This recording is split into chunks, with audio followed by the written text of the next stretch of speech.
siap? Siap. Sebelum kita berdoa dimulai. Doa kita ingin memberi salam. Waalaikumsalam warahmatullahi wabarakatuh. Sekarang Ibu mau mengecek kehadiran kalian. Ahmad Dita. Yang tidak hadir hari ini siapa? Masuk semua, alhamdulillah. Baiklah anak-anak Ibu, sebelum pembelajaran hari ini Ibu mau bertanya nih sama kelompok 2. Kelompok 2 mana? Nah, kemarin kita sudah belajar apa? Meneladani tokoh biografi. Kemarin kita sudah belajar tentang biografi, yaitu meneladani tokoh. Kemarin sudah kita bahas tentang B.J. Habibie. Apa saja sih yang bisa diteladani dari beliau bagaimana, apa saja kita harus bagaimana mengikuti jejak dari beliau. Nah itu. Untuk hari ini kita akan belajar tentang kaidah kebahasaan teks biografi. Nah, Ibu sebelum memulai pembelajaran kayaknya kurang fokus karena kita siang nih, bener nggak? Benar. Oke, sekarang ikutin Ibu, kita case breaking terlebih dahulu. Kalau Ibu bilang cek, semuanya tepuk tangan. Coba cek, cek, cek. Kalau Ibu bilang bum, semuanya tepuk paha. Oke, cek, cek, cek, bum, cek, bum. Oke, masih kurang fokus. Ulang lagi, cek, bum. Kalau Ibu bilang don, out. Kalau Ibu bilang don, jadi oke, don. Cek, bum, don.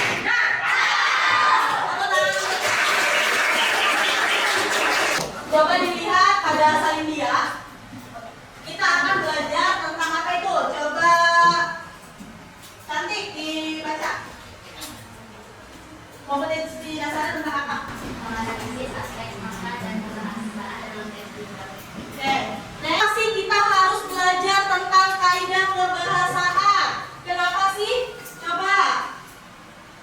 Nadia, dibaca Nadia. Kenapa kita harus belajar kebahasaan teks biografi? Yang pertama, menganalisis kategori orang dalam teks biografi dengan tepat. 2. Menganalisis kategori dan tindakan dalam teks biografi dengan tepat. Dia tujuan pembelajaran kita pada hari ini. Kita mulai materi. Kita belajar tentang biografi. Sekarang siapa yang tahu biografi? Ayo berdiri. Tunjuk tangan. Ya boleh. Berdiri sayang. Ya. Biografi adalah riwayat hidup seseorang yang ditulis oleh orang lain. Biografi, oke bagus. Tepuk tangan teman-temannya. Biografi yang ditulis orang lain. Nah, kalau ditulis oleh diri sendiri namanya apa? Ayo. Ya.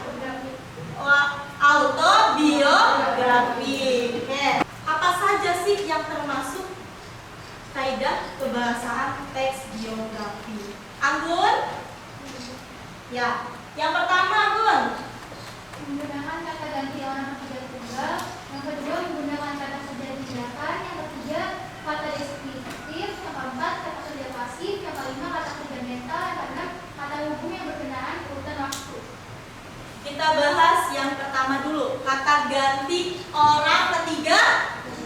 Ya. Yang mau jelasin siapa? Ya, boleh.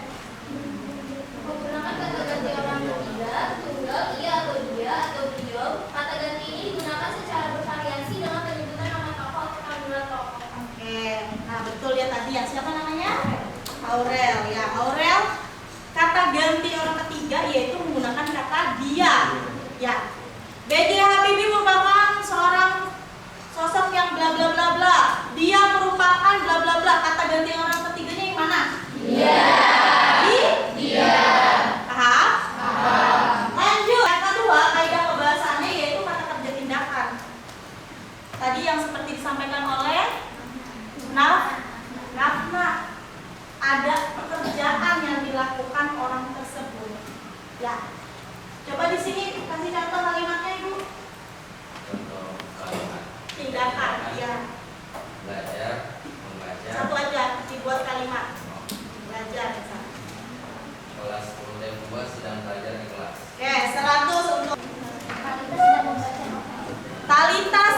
membaca novel. Kata tindakannya yang mana? Membaca. Oke. Beri tepuk tangan buat teman-teman. Tadi ya, membaca, ada tindakan, ada yang dilakukan, itu namanya kata kerja tindakan. Selanjutnya kata deskriptif atau adjektiva. Kata deskriptif untuk memberikan informasi secara rinci tentang sifat tokoh, kata-kata yang dimaksud. Ya, berarti kata deskriptif berarti kata sifat. Ada rajin, apalagi kata sifat? Apalagi? Ya, apalagi? Berani, apalagi? Oke, sekarang Ibu kemarin sudah membagi kelompok. Duduknya pindah bersama kelompoknya masing-masing.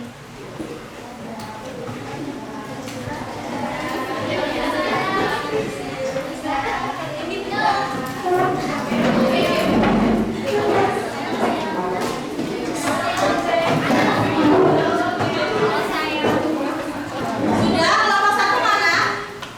Kelompok satu, ya. Ibu akan membagikan LKPD, lembar kerja peserta didik kelompok, ya. Kelompok dua, ini sayang. Nah, coba dilihat tentang yang kita bahas. Yang kita bahas yaitu kaidah kebahasaan teks biografi. Sekarang Ibu mau kelompok 2, mana kelompok 2? Nah, kelompok 2, coba kamu uraikan kira-kira apa sih yang menjadi masalah, apa sih yang menjadi pertanyaan yang kamu belum paham terhadap kaidah kebahasaan murah tadi.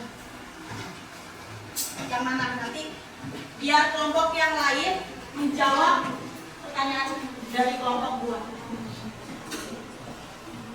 Yang mana kiranya?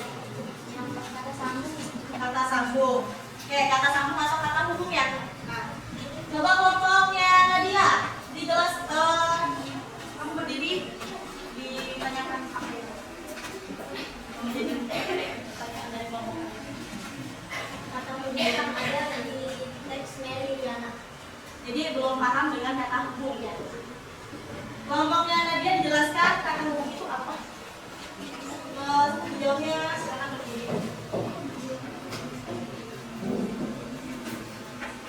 Siapa yang menjawab? Nadia, Amel? Siapa? Orel. Nah, Terus saya akan menjawab yang ini ya, yang kata hubung ya. Kata hubung sendiri artinya kata depan atau nomina yang berkenaan urutan waktu. Contohnya yang pada teks Meridiana itu Meridiana kemudian dianugerahi penghargaan penasihat yang teratas yang diidam-idamkan dari orang. Kata hubungnya sendiri terdapat di kemudian.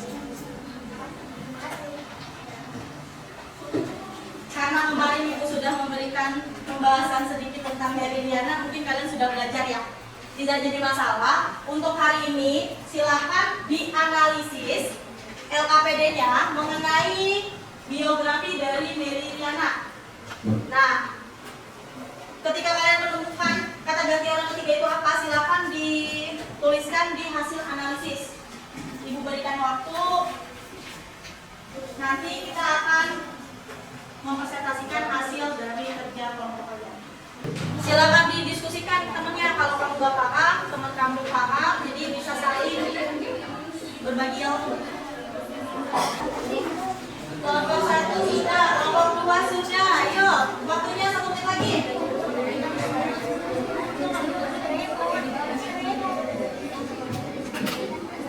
Kelompok 3. Di sini kelompok 1.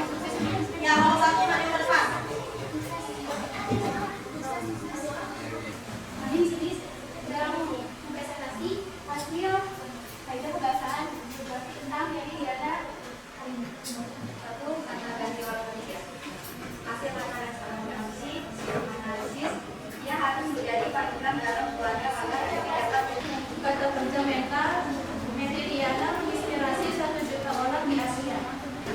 tanggapan untuk kelompok 1. Apa hasil dari kelompok 1 bagaimana menurut kelompok? Untuk kelompok kami, kata kerja mental menurut kelompok 1 yaitu inspirasi sudah benar. Sudah benar. Coba dibuka gawainya. Tadi sudah perwakilan kelompok yang representasikan dan ditanggapi oleh kelompok lain. Sekarang dibuka gawainya. Dibuka biografi Mary Liananya bersama-sama.